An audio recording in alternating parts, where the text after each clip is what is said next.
Alasan subjektif dikhawatirkan mengulangi tindakan pidana, dikhawatirkan melarikan diri dan menghilangkan barang bukti, katanya. Sementara itu untuk alasan objektif, pasal yang menjerat Habib Bahar bin Smith mengandung hukuman di atas 5 tahun penjara. Adapun Habib Bahar bin Smith dijerat pasal 14 ayat 1 dan 2 Undang-Undang Nomor 1 Tahun 1946 tentang Peraturan Hukum Pidana JO pasal 55 KUHP, dan meminta masyarakat untuk terus menyemangati mendukung hal tersebut. Sedangkan yang munkar, yang kurang baik, yang harus dikoreksi karena kecintaan beliau terhadap bangsa dan negara, dan terhadap termasuk kepada institusi TNI dan juga Pak Didi sendiri. Itu makanya beliau mengingatkan itu. Peran daripada saudara TR yang mengambil gambar kemudian dia mengirimkan melalui akun, salah satu akun YouTube, ya. Dimana akun YouTube ini tentu dibuat untuk ditonton oleh orang banyak, ya. Ya, kami melihat bahwa ada penista-penista agama lain, ya, yang sudah dilaporkan. Contoh tidak jauh saudara Denny Siregar, ya, dalam proses di Tasikmalaya dilaporkan karena menghina santri. Sudah 1 tahun proses ini tidak berjalan gitu, dan ini juga sama ditangani oleh Polda Jawa Barat gitu. Habib Bahar komitmen, kooperatif, taat hukum. Beliau datang menghadiri panggilan tersebut, gitu loh. Belum pada pemeriksaan dia sebagai tersangka, begitu loh.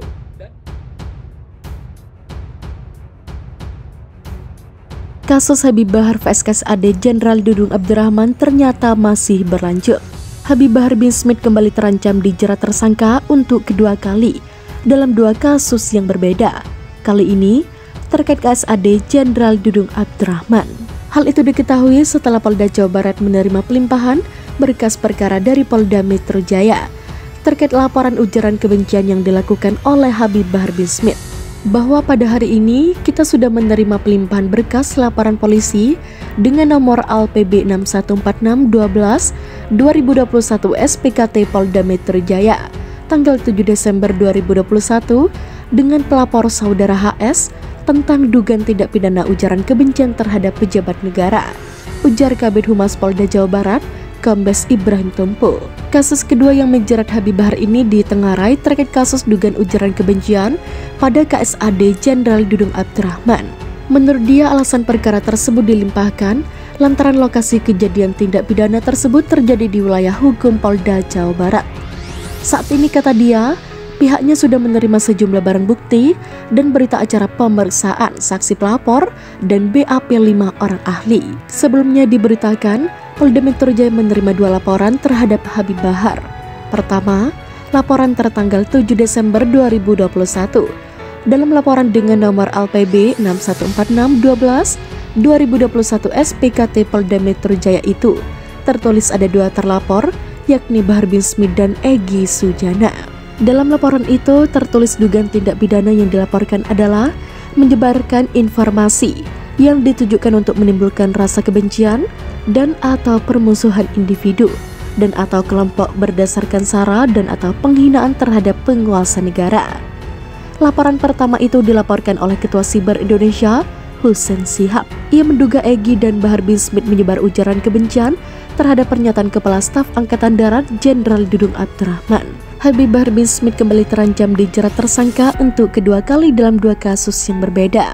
Kali ini terkait KSAD Jenderal Dudung Abdurrahman. Laporan kedua dengan nomor ALPB 635412/2021 SPKT Polda Metro Jaya tertanggal 17 Desember 2021. Terlapor yang tercatat adalah Bahar bin Smith. Perkara yang dilaporkan pun sama, yakni dugaan menyebarkan informasi yang ditujukan untuk menimbulkan rasa kebencian dan atau permusuhan individu atau kelompok berdasarkan sara. Dalam laporan kedua ini, pelapornya adalah seorang berinisial TNA. Ia menduga jika Bahar telah melakukan penyebaran berita bohong dalam ceramahnya di Margasi, Kabupaten Bandung. Untuk perkara kedua ini, Bahar sudah ditetapkan sebagai tersangka dan ditahan di rutan Polda Jawa Barat. Dalam kasus laporan kedua ini, Habib Bahar diduga menyebarkan ujaran kebencian dalam ceramahnya di Margasi, Kabupaten Bandung. Dalam ceramahnya, dia menyinggung soal peristiwa penembakan 6 laskar FPI oleh polisi. Lantas, ceramah seperti apa yang membuatnya kena jeratan kasus ujaran kebencian? Dikutip dari tayangan YouTube TV One, disebutkan bahwa Habib Bahar melakukan ujaran kebencian dalam ceramahnya. Tayangan video ceramah Habib Bahar sempat diputar oleh tayangan YouTube TV One tersebut di menit 13. Beliau membuat maulid Nabi Muhammad SAW, bergembira, bersyukur, bersukacita dengan maulid Nabi Muhammad, tapi beliau malah dikejar, ditangkap saudara-saudara. Beliau ditangkap di penjara, 6 pengawalnya, laskar beliau dibunuh, dibantai, disiksa, dicopot kukunya, dibantai, dikuliti, mereka dibikin seperti binatang saudara. Hanya karena maulid Nabi Muhammad, beliau ditangkap di penjara.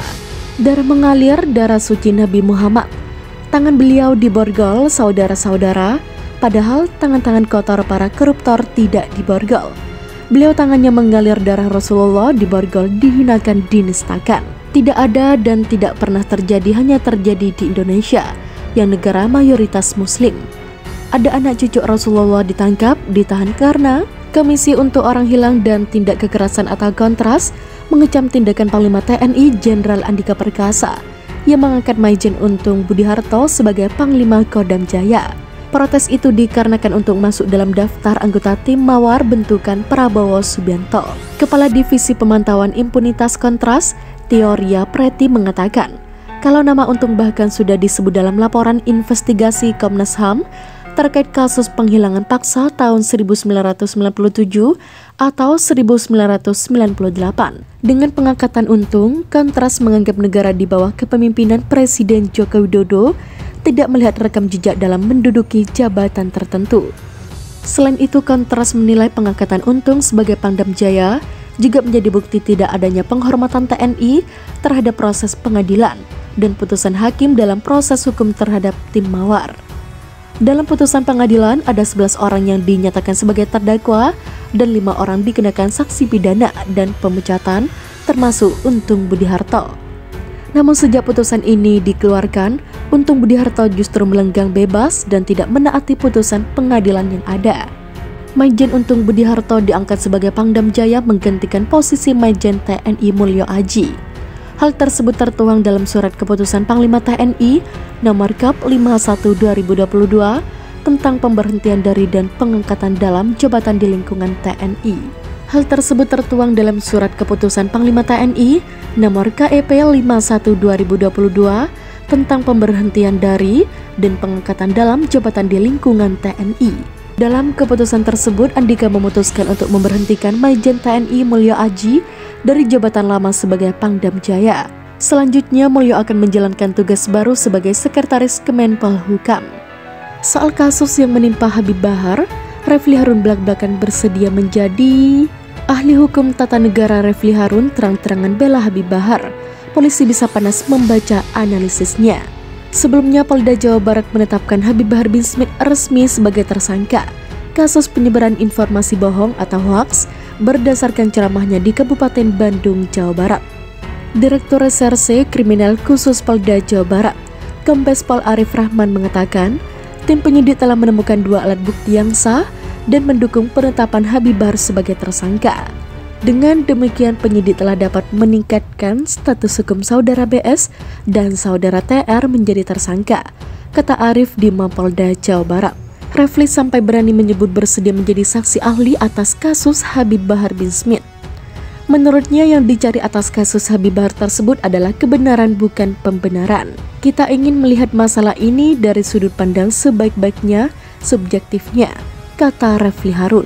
Dari penuturannya, negara demokrasi tidak pernah ada yang memenjarakan orang karena omongan atau opini. Negara demokrasi itu tidak ada yang memenjarakan orang karena omongan atau opini. Kalau misalnya ada kelompok masyarakat yang tidak suka dengan omongan kita, jangan ngadu ke polisi untuk kita tangkap, sebutnya. Lalu bila ada yang merasa dirugikan, apa yang dilakukan? Permasalahkan, gugat secara perdata misalnya. Kalau memang tidak suka, katanya. Berbalik serang kubu Ferdinand Huta Hayan, kubu Habib Bahar galkan tagar Habib Bahar korban PKI.